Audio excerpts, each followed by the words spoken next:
in the Philippines. Filipino vs. Filipino, fighting about the controversial of Tatay Digong and the BBM as our president.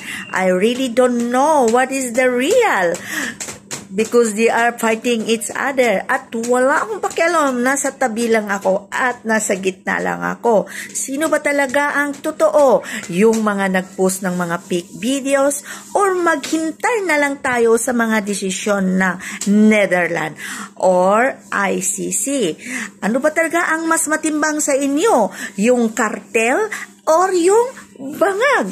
So ngayon, comments na kayo dyan kung ano ba talaga ang pinakamalaking kasalanan, yung cartel or yung bangag.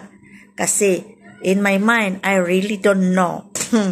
Ayaw ko maglabot-labot yaday, nasa gitna lang ako dahil ang ex-president binubutuhan ko at ngayon naman ang presidente binubutuhan ko. So ngayon, nag-isip-isip ako, ano ba talaga yung bangag vs.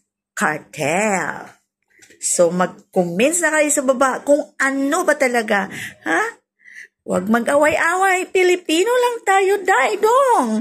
Nakakahiya sa ibang bansa na pinagpiestahan tayo. Ano ba kayo? Grabe naman kayo. Kung nakakahiya yung bansa natin, mas nakakahiya kayo.